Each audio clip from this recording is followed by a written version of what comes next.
Welcome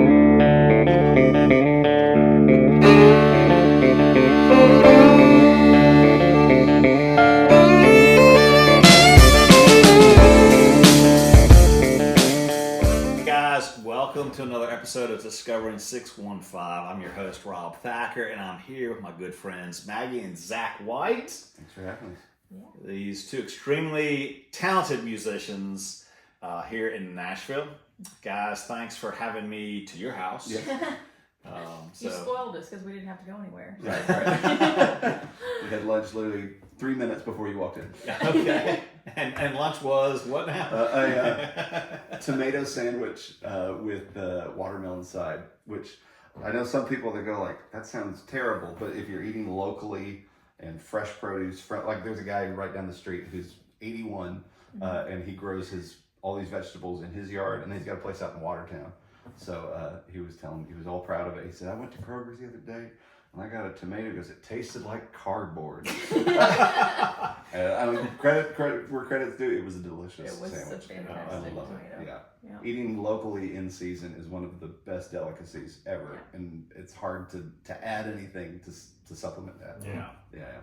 Nothing like a good old homegrown. I'll get it. Yeah. Try again. Right. Homegrown tomatoes. Oh my gosh. Yeah. So let's talk a little bit about you guys are in the music industry. Mm-hmm. Tell us about how you guys got to Nashville. Okay. So I am from Kentucky, Hopkinsville, Kentucky, and so I didn't move very far. So I just rolled down here. But roll out of bed into Nashville. Exactly. I just woke up here. I actually grew up taking a lot of lessons here in Nashville. So I played fiddle, and me and my mom would drive down for different lessons, and I'd go to Buddy Spiker, who was a great swing jazz player, and I'd go to Christian Teal, who's a fantastic classical musician. And then when it came time for school, went to Belmont, and that's where Zach and I met. And then I grew up in St. Louis mostly, kind of all over the Midwest. Was born in Chicago, lived in Arkansas for a few years, but St. Louis was really the formative years. And I love bluegrass music and Irish music, and kind of decided Nashville's like one of the only places you can come to possibly do that for a living. So I moved down there. We met in the Bluegrass Ensemble, which we like to say is a match made in Nashville. And it was the best decision I could have ever made. And we know each other, and so Zach, there's a thing that you like to talk about. Yeah. Because you guys are involved with the Gettys, that's Irish background, but then you do bluegrass. Yeah.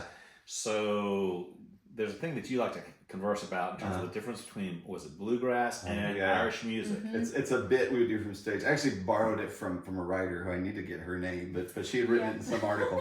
But it was, a lot of people don't know that bluegrass music comes originally from Ireland. You had Irish immigrants that settled into the mountains in the Appalachian area because it looks just like Scotland up there. So they brought their tunes, and over time the songs shift and you get bluegrass music. That's really kind of starts in the 50s.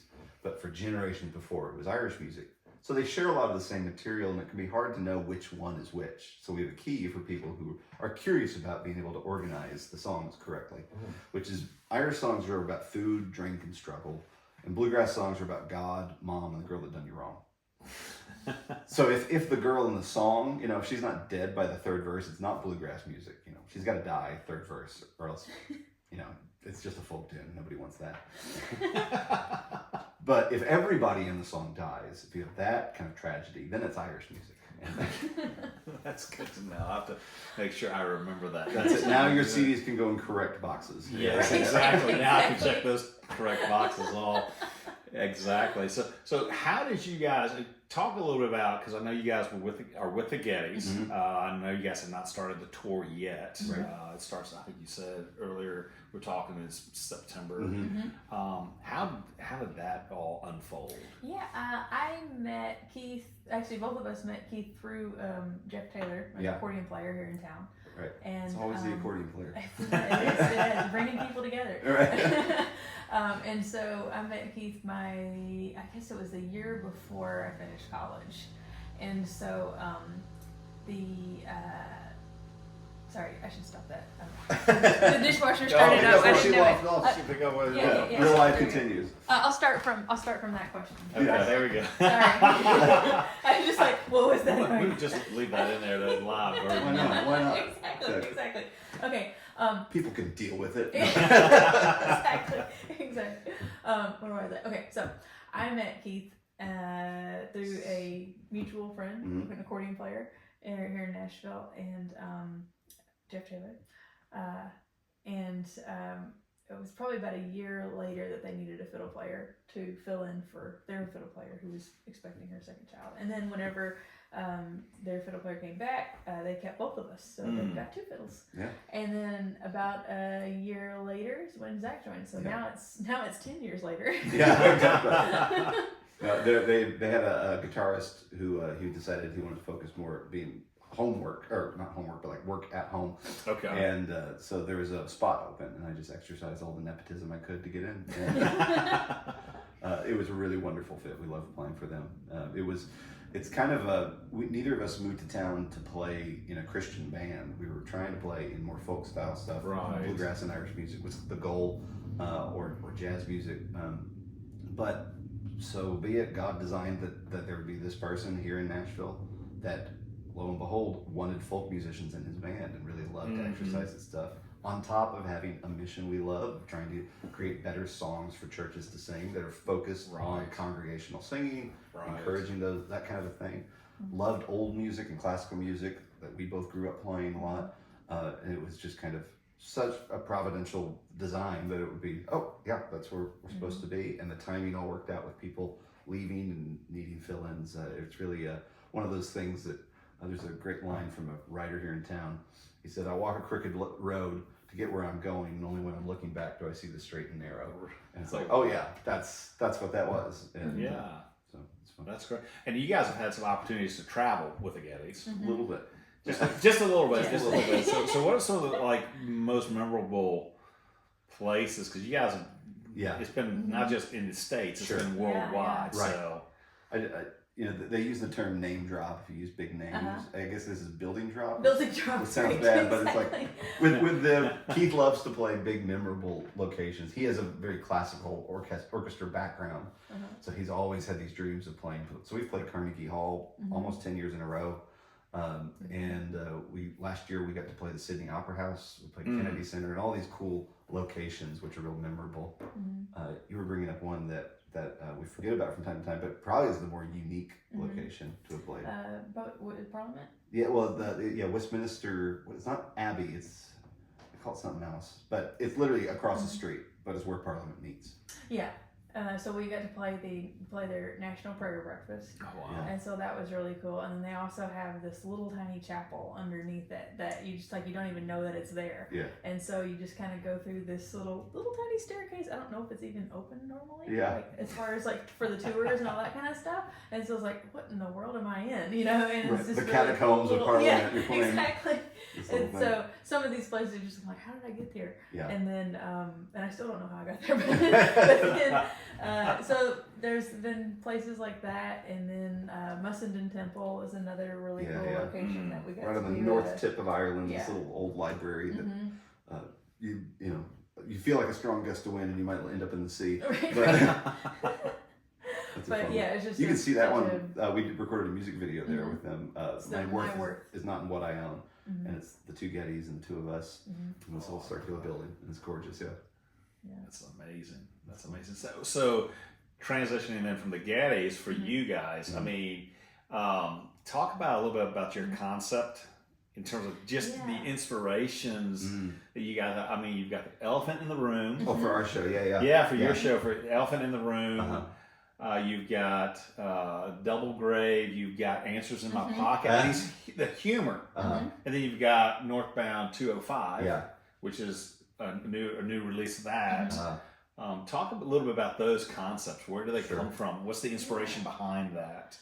See, the elephant in the room you got from just seeing a track title. It was. And then you just kind of ran with it. It was kind of you're looking for songs to write, and a lot of songs are written on. They take a colloquialism and kind of shift it into a bigger story, or an ironic story, or something. So I was looking for that and saw a track that had this title "Elephant," Humor has always been an element of our show, and it's just kind of your brain jumps a little fast to go, oh, elephant in the room. I wonder how the elephant felt at the moment it got called the elephant in the room. You just make up a story. So then it got played out. But yeah, the whole show is a general.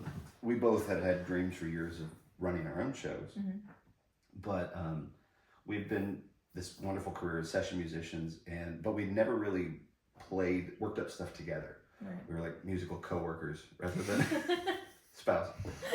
And we started this little Instagram weekly thing just to get us to practice some songs together. Because every once in a while we'd be at a party or an event and they're like, could you guys just do something? And we're like, we don't have anything worked up. Yeah. And eventually we started going, oh, this works. I had always written songs as a fun practice, something I've loved since I was in high school. And eventually we were like, well, let's try some of these originals. And it started to work. And then it helped form the overall picture of the show as being something. Also too, our first EP that we did in 2019, we did kind of a combination of like some original and then some covers. And we realized that the stuff that people resonated with the most was the stuff we enjoyed putting out the most. So the originals, the originals and the little bit more humorous, that was the kind of thing that felt better, and it also felt more natural to our personality, which was kind of fun because it kind of gives you that permission to like, go ahead and dive into that. You know? It felt weird because I hadn't really. I always grew up with music like Randy Newman and Roger Miller and Tom Waits. I love picture songs and short stories that had characters, but especially those guys were really good at. They'd put songs right next to each other that were, especially Randy Newman, that were like really silly and humorous, but then really meaningful and serious. And I've always thought that replicated a conversation so much better than the way a lot of albums go, where it's like one emotion all the way through, just hitting it from every angle. But these story songs, it's kind of, when I see a friend, a quick hello introduction, we might have some jokes, we might have some fun anecdotes, but then if the conversation goes long enough, we'll hear some fun, serious stuff. So I thought, well, we could do that in our show, where it's blend these songs. So that song, Answers in My Pocket, is one you've mentioned before, where it's kind of about the idea of cell phones, give us this sense that we have answers all the time, immediately. And that's silly when you draw attention to it, but we do act that way very regularly. And I think you can see a lot of times people are so quick to jump on, iffy truths because they're not used to just living with, I don't know the answer to something. So that song was trying to take a humorous approach musically and lyrically and kind of blowing up this character as somebody who's proud of the fact that I have answers all the time, and like owning that side and realizing, oh, it's pretty ridiculous. And because I do it myself, there's a line in there where it says, actually is my favorite word, because I've heard myself and I hate it about myself. I'll go, well, actually the answer is blah, blah, blah, blah. And then I go, why did I do that? So I said, well, let's personify that guy. Personify that guy. But it's been nice. People have responded pretty well to this kind of blend of humor and whatnot. They have trouble locating it on a genre spectrum. Sure. But at the end of the day, good music's good music. So. Well, and then you guys got Double Gray, which has a dark humor to it. I remember, seeing that video, and you were in all black, and but then the irony of it. Yes. It's inflating our worst attributes helps us laugh at ourselves. Yeah. So it's that one of boredom, especially with your spouse, or slight annoyances with your spouse. Is something we all experience for those who are married. And I thought, well, what if you couch that annoyance in the ultimate of tragedies, in death? So a skeleton just sitting in the grave going like, all right, honey, you gonna die soon? I'm bored down here. Really helps go like, patience is a virtue. Slow down, we'll enjoy it. And then we went that a step further with the touchy subject in the video. Oh yeah, in the video there's a little hidden surprise. Yeah, of going like, well, what if she remarries? Yeah, exactly. Yeah. And there's the end of that one. Yeah. She remarries, and where does she end up? Yeah, exactly. You have to check it out, Double Gray. Check it out, Double Gray. That's right. We won't spoil the end for that. And then you guys got Caesar set to Brutus, which is I saw that and I thought, oh, hey, it's Paul Simon and Jerry Chase, but wait a minute, there's something different here, Exactly. you know. So we actually went up to my folks' place in Kentucky, and they have this hangar type building, and so we built the set. It was a lot of work. It was probably, I wouldn't advise it, but we did it. I'm glad we did. But we basically inverted the "You Can Call Me Al" video. So theirs was like the pink room, and so we decided, well, we're gonna wear pink, and then we're going to paint the room green, and that kind of took on the colors of our album there. And so it was a lot of fun to do. We thought we'd get it done in like 3 days, but we ended up taking another trip up there. We had that awkward extra summer that kind of sprung up in September, so we thought it'd be cool, but it was like 90 degrees, so it's like, we cannot wear pink in this way. In an unair-conditioned hangar. And so we ended up waiting to do the actual filming part of it, but we got all the set built and had a blast making it. It's fun. Yeah, the song itself is it was after a trip we took to Africa, and has some it's the least literal story. It's more metaphorical in a lot of its stuff, but it's silly still, and the silliness and the sound of it, definitely everyone goes like, oh, it sounds like it's on the Graceland record. So we thought, let's just lean into it, make the music video match. So absolutely. And then Family Tree, of course. That's just that's as Nashville of a song as you can get. And it's actually the only scrapbook we have. Is that one that we made for the video. That's right. I want to start That's just hilarious. leaving it sitting out, like if people come over, and I want to see them leaf through it, and then. For those listening, the song the song was based on our first trip over to Ireland with the Gettys. I knew that I had Irish ancestry somewhere, and I asked my sister-in-law if she had done her genealogical line, because my family hadn't, because they're all Texan and they only keep track of Texas history, but as Texans do. But she had looked into it, and she had the whole line from Ireland over, and it was kind of fun to see folks going from North Carolina and eventually ending up in Texas. But there was a stop off for about 3 generations just north of here, right where Maggie's family is all from. So I said, honey, how about we don't look too close at that family tree? And then went, that's a song. It's a silly. That's too funny. The funny bit, so we had this cookbook that we paired tracks with the songs on the album, and then we included 3 of the singles, like Northbound, you mentioned, or Family Tree. And the recipe we paired with Family Tree, we just thought, oh, this sounds like a hit recipe. But it was something she grew up with It's called bologna and white sauce.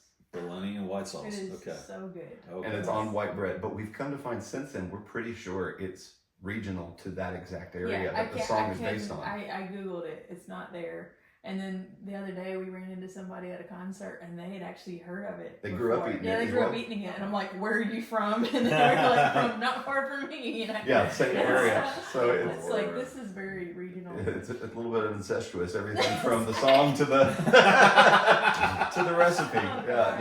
That's hilarious. And talk about the cookbook too. That's a swing. I mean, kind of like, cause I've watched you guys and your reels, and they're always educating and always humorous, and keeping the humor there. But, what's the purpose behind musicians putting out a cookbook? So our hobby is definitely cooking. That's what we just do for fun.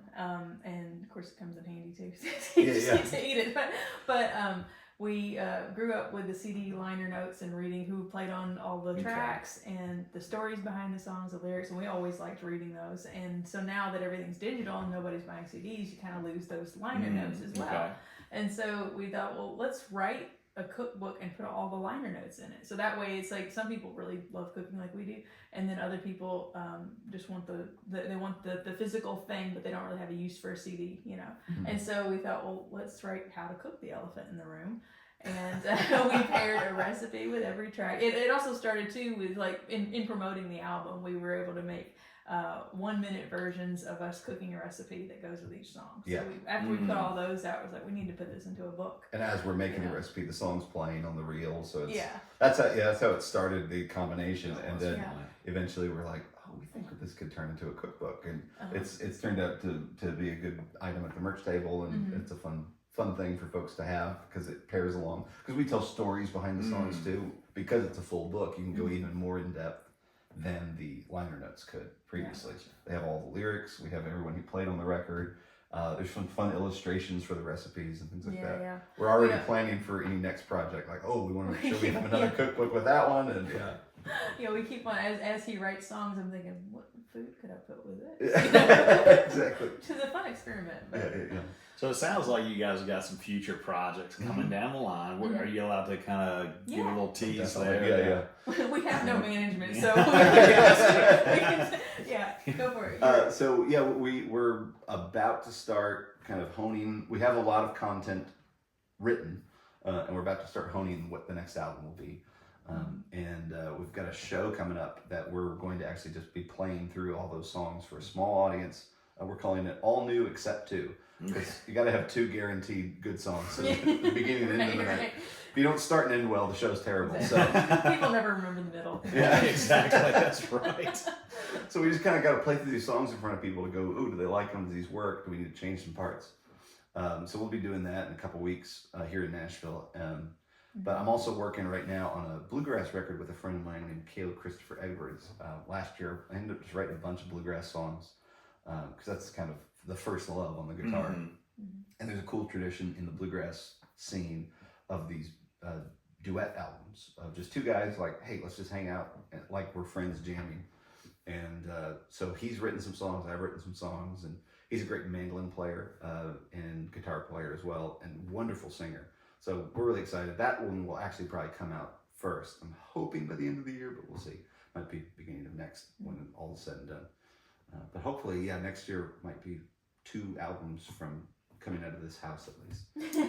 Awesome. That's great. And another cookbook. That's exciting. Another cookbook. Exactly. Okay. Yeah. Elephant in the Room Part 2. How to cook the elephant in the room Part 2. That's true. We've got a song about a bear Okay. that we're working on. So there you go. yeah. It might be the how to cook the bear. Right. There you go. Unbearable recipes. We on accident, totally on accident. We have a lot of songs that feature some sort of animal. And so I joke we need to start selling animal crackers. Zach and Maggie Petting Zoo Exactly. show. Yeah. Exactly. So let's talk about, like you said, you're getting ready for a concert coming out, and pushing new material. So what do you all hope, like what do you want your audiences to, when they come, when they listen to the music, they see the video, what are you hoping that what kind of experience do you want them to have? Yeah, I want them to have a fun time that they can actually laugh at. And then I want there's a lot of meaningful songs that I hope will draw them in, make people think, and maybe have a new question that they've never thought of, kind of thing. Just so kind of that, like, you can start with the laughter and then kind of draw into the meaningful kind of thing. So I want them to take that with them. Yeah, that's kind of the overall concept for the show. It feels like is this the width and breadth you get when you speak to a good friend, where it starts with the fun and silly, but you end up in the meaningful, and in the end you feel full and satisfied and seen. And we're like, sometimes it can feel like a show is communication with an audience, like a conversation with the audience, even though it's pretty one-sided. But in that kind of conversation, we hope people can feel like, oh, this was a special moment. I laughed, I know my heart was warmed all at the same time. And it wasn't, this is a monolithic artist, because that's easy to sell, a monolithic emotion of, oh, I want to feel this way, I listen to this artist. I want to feel this way, I listen to this artist.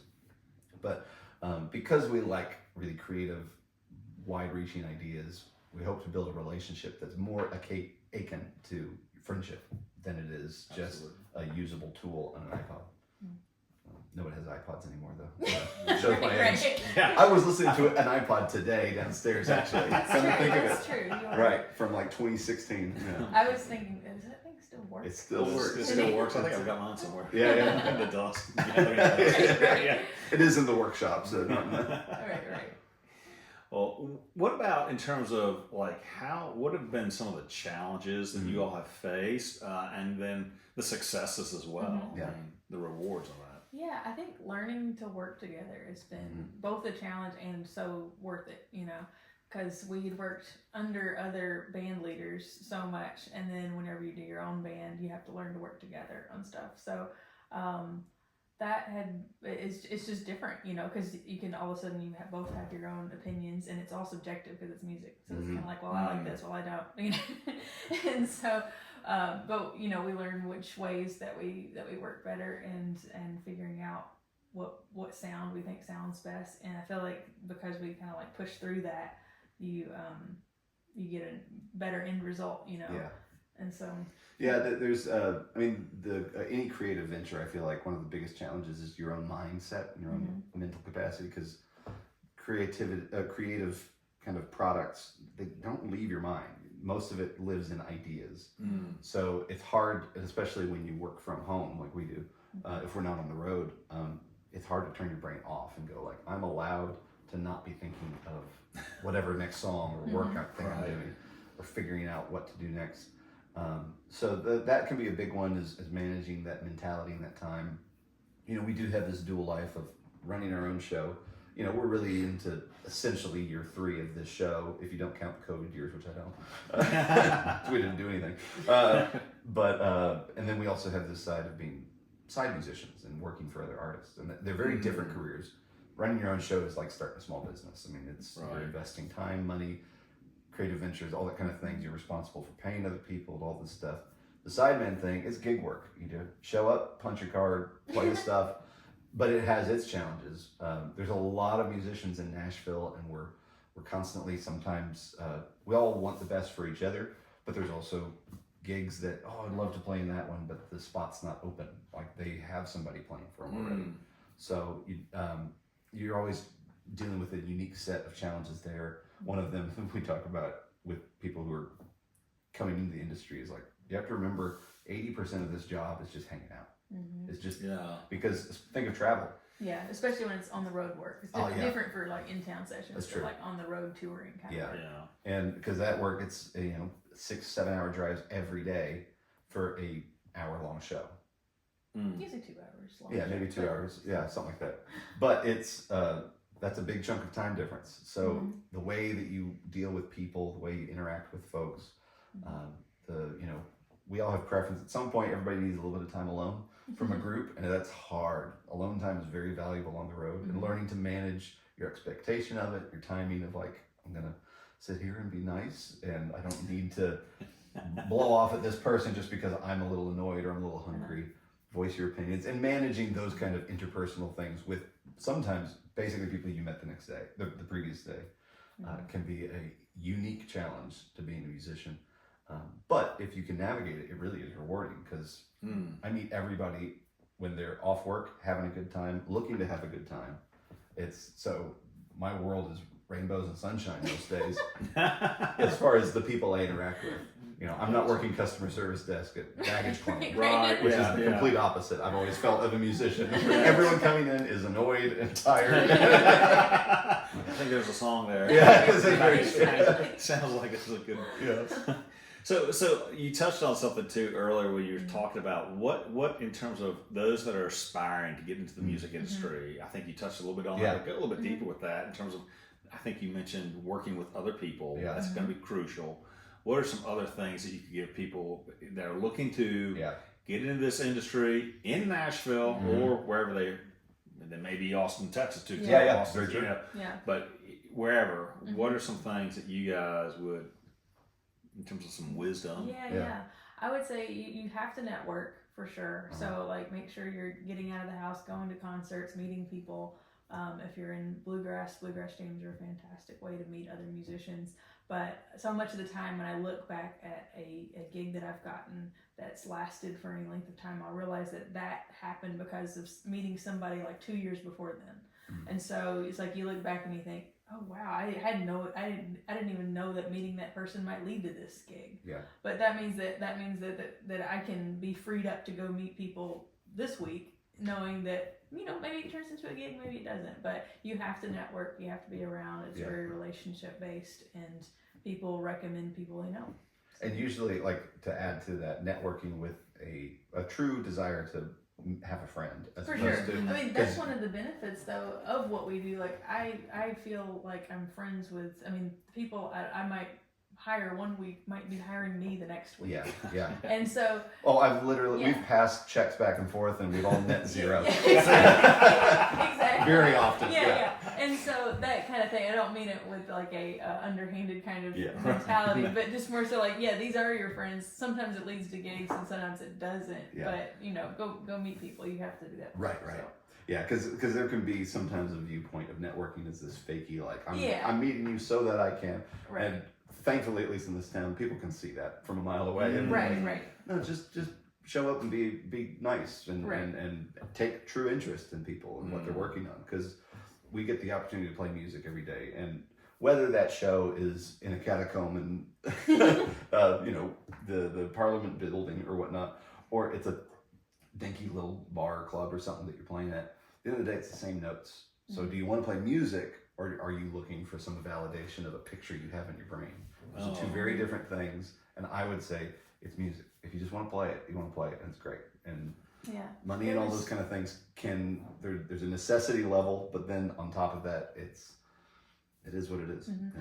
I just thought of that quote by that luthier. Let's see if I can get it right. It was talking about like dealing with ego in music, and he was making a differentiation between, are you playing to, what was the wording, like, are you playing for yourself, but not that you don't play to enjoy it as well, but or are you playing to touch other people? Like, do you want the song to touch them? Yeah. And so with that focus in mind, I thought that's kind of something you can apply like across the music business. Kind of like, am I playing to serve that need of that person? You know? And of course, you don't always know what that is, but if you just have that in your mind, as opposed to just let me play all the notes, but the most tasteful one, Absolutely.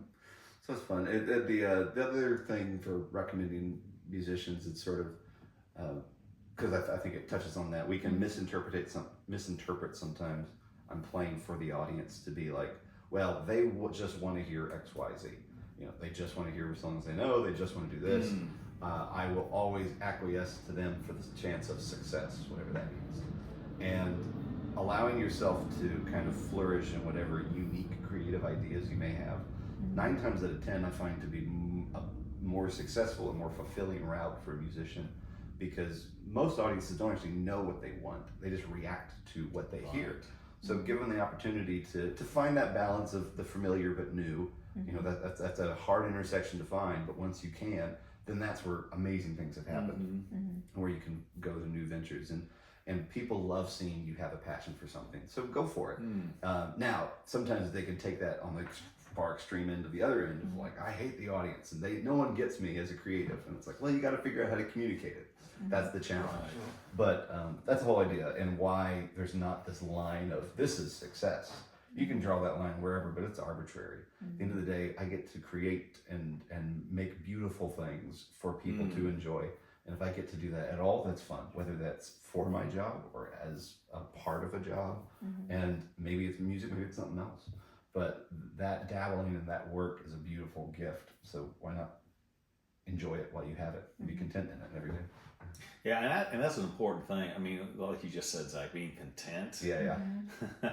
Especially in this society that wants everything immediately. Right. I mean, and then again, too, you said, I think you touched on something, which any, if I could use the word in quote, successful business is on building relationships. Yeah. Relationships. Definitely. That goes a lot further than that just goes further. Right. So in terms of relationships too, like in terms of the music community, how's the community received you both in terms of that, and how do you engage to give back to the local community, since we're talking about the importance of relationships, networking? How is that? So I feel Nashville tends to be, the music community here is very business based, but that is most seen as it's kind of organized by genre. People in certain genres hang out with people of like genres. Now, these days, genres are more blended than ever before, but it's still the industry types do tend to like to create functions and events that are more genre specific. So being in the midst of one like our show can mean that, our show could fit in this folk kind of group, but right now it's our friends in the Christian side that have enjoyed our show, even though our show is not by definition a Christian music show. So that's an interesting one that we're still navigating.